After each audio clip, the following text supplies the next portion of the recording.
Mille Feuille is one of the most delicious things you can do with puff pastry.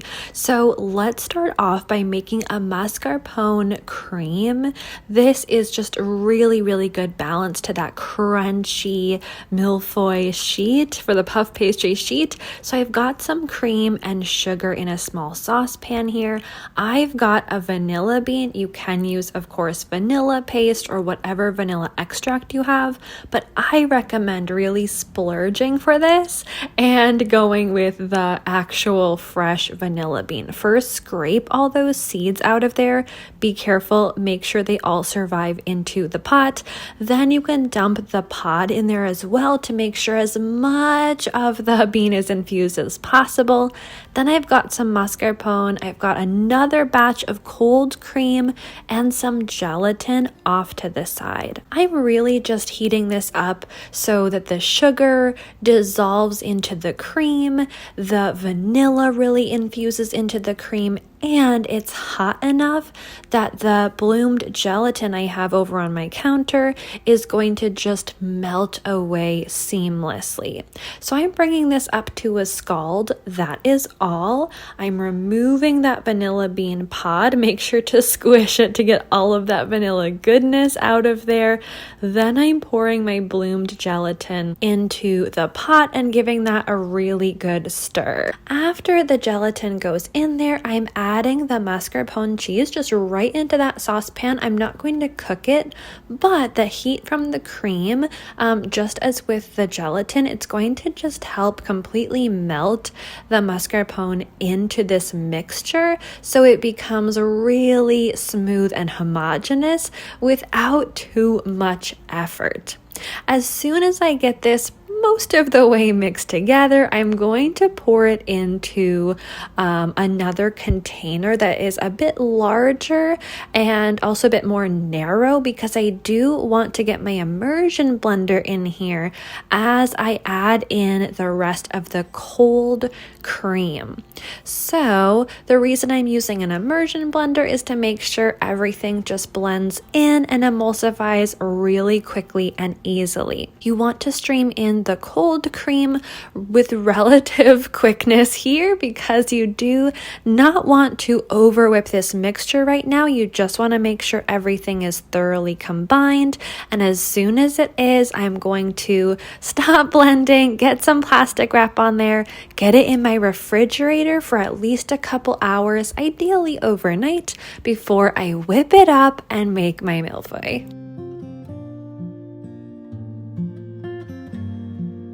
While my cream is resting in the refrigerator, I am going to finish rolling out my puff pastry here. So if you watched my previous video on making puff pastry, this is my homemade batch of puff pastry. I'm very proud of it.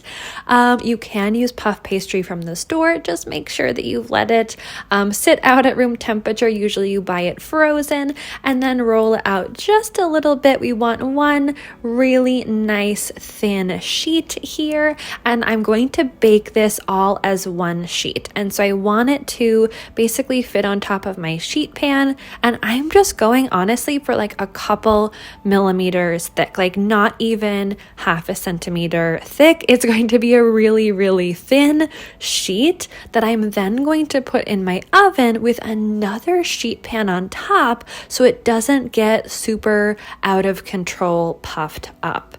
Some Mille Feuille I have seen that are on the very like rustic creative side clearly do just let the puff pastry rise in whatever way it wants to rise. I want more of a standard look for my Mille Feuille, and also when you add some pressure to the top of the puff pastry, it really helps press it down in a way that allows all of the butter and everything to just like start caramelizing in itself instead of just like becoming really puffy and airy. It's going to really intensify all of those crispy, crunchy layers.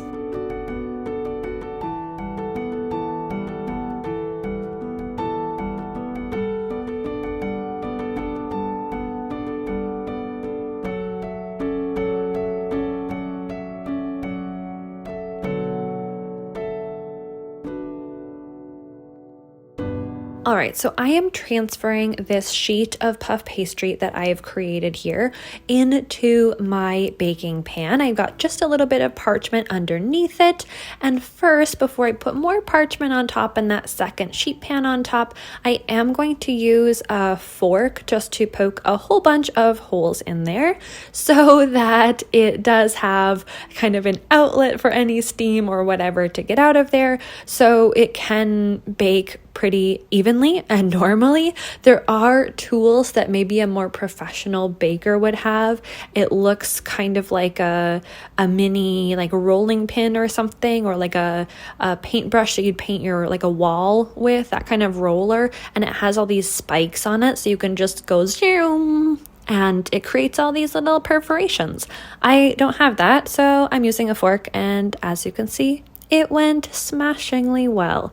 So I'm doing this. I am going to get this into my refrigerator for at least 30 minutes. You can do this a couple hours before. That's totally fine. But because I was working with it for a while, you want to make sure it has time to kind of chill out, get a little bit cooler. So when it goes into the oven, again, the warmer it is, and kind of the more you've just been working with it, it's going to puff up a little bit more quickly, and we kind of want to go a little bit on the slower side. So there that goes into my oven, and first I want to bake this until it is like a light golden brown. I really want it to develop some color, but all of the caramelized, deep, rich brown goodness is going to come after step 2 of the bake. The first time I made puff pastry in a bakery I was working in, it was kind of terrifying because this second phase goes really quickly. So I'm going to take the parchment off here. You can see this color is already like really looking good, but the top is just kind of like, it's just kind of tan, you know, nothing too special here. So now I'm going to go in with some powdered sugar, and I'm going to try to sift it as evenly as possible across the entire surface. Then I'm going to return it to my oven, and you can either, just use your regular oven setting, or if you are especially in a home kitchen, you can shift the setting so the heat is just coming from the top and do like a really intense like brulee there. So that is up to you, but just know that this will go, once it goes quickly. So it's probably something you want to stand there and watch, because also once that sugar melts, it is going to start getting like caramely and smoky. So you do not want to either let that start burning, because obviously that's terrible for your kitchen, and also then you will have ruined the puff pastry that you worked so hard on. After this has completely cooled to room temperature, I like to give it several minutes to sit there and cool down. Then I'm going to get in there and start cutting it up. Now for a Mille Feuille, you have 2 kind of main categories for your options here. One, you can cut all of the rectangles. Usually it's rectangles. You can go with squares if you want. You can cut all of the rectangles in advance, and then assemble them one by one. This is especially nice if you want to pipe bulbs or any other nice kind of piping. Otherwise, a really popular technique is to make logs and have like really, really long rectangles and just make 3 of them. Then you kind of put all of the cream on the bottom, add the next sheet of puff pastry, put more cream, puff pastry, and then after refrigerating it for at least 30 minutes, you can cut that up into the individual slices. So absolutely do whatever works the best for you, whatever style seems more suitable to your kitchen is absolutely fine. I am using a ruler here and being a little bit cautious because I want to make sure that my edges are clean and all of the rectangles I make are the same size, because if they are not, when I go to stack my Mille Feuille in a minute, it could be really wonky if you don't like really genuinely measure these rectangles. Once you have gotten to this stage with your puff pastry, you've baked it, you've caramelized the top, I really recommend using it that same day, like within a few hours. Mille Feuille, I think, is really delicious the day that you make it, and it's also okay the following day. But after that, the puff pastry really starts absorbing a lot of moisture from the filling. And if you let this puff sit, even just at room temperature, even if it's well wrapped, it also can start collecting moisture just like from the air. So if you don't use it right away, just know that the texture might not be as good as if you had. So make sure to plan ahead in your baking schedule so that you're baking this when you are ready to finish the Mille Feuille. All right, I've got that cream. As you can see, the gelatin has done its work. It's looking pretty thick here.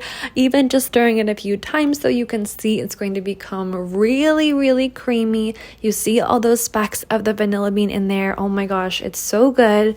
If you have just a super tiny amount, you probably can just whip this by hand. Otherwise, get in there with a hand mixer, put this in your stand mixer. Whatever it is, you're looking for like a medium stiff peak. If you go any higher than that, if you really go to a stiff peak, it will maybe break while you are piping, or like it while you're waiting. Like the first one might be really nice, but the longer this sits as a really, really stiff peak, it kind of becomes a little bit over whipped. So just know that I recommend maybe a softer peak than you are expecting when you are doing this. As soon as you've reached that like medium stiff peak, I'm just going to transfer that mascarpone cream into a piping bag. If you want to just do a vanilla Mille Feuille, you can. If you want to add anything else in there, jam, caramel, ganache, whatever, feel free to add that in as well. And obviously you can also flavor the mascarpone cream anything other than vanilla. That's totally fine, but vanilla is just such a classic flavor here. So because I'm serving it on this plate, I used a little bit of the cream as glue just to stick it down there. I have one of my rectangles of the puff pastry. Then I'm going to go through, and as I mentioned, I am just piping bulbs here, which is why I like to cut individual rectangles right away. So then I have this really beautiful piped appearance for my Mille Feuille. Then I'm going to stack it one after the next, and I'm going to pipe 2 layers of cream. So it will be puff pastry, cream, puff pastry, cream, puff pastry. And so that definitely that final top layer of puff pastry, make sure that that caramelized sugar side of the puff pastry is facing up so that you have this really glorious, shiny, caramely top of your pastry.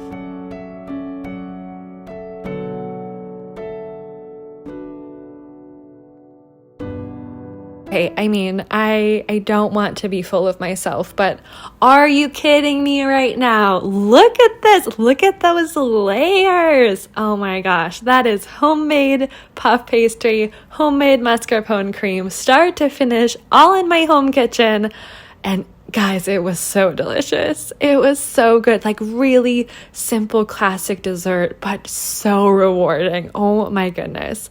Really quick before we're done here, I want to show you one other way to really nicely pipe this individual rectangle style is to grab a petal piping tip, so it kind of looks like a teardrop, and just slowly zigzag back and forth and back and forth.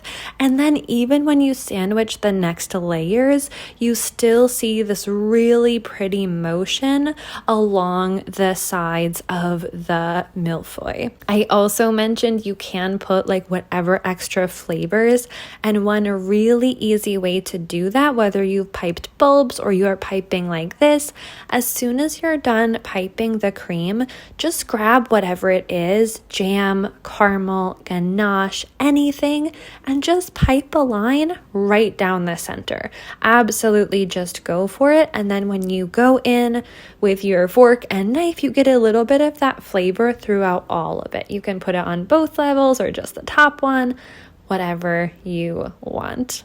Thank you so much for being here and watching this video today. I had so much fun making this Mille Feuille. It is such a delicious dessert, and I really, really hope that you all try to make this in your home kitchen, whether you want to go the extra mile and make your own puff pastry at home like I did, or you just want to use the store-bought version. It is such a fun and delicious adventure. If you didn't check out my previous puff pastry tutorial, make sure to check that out and stay tuned because I have one more puff pastry inspired recipe for you. Until next time, I hope you have a wonderful day. Bye.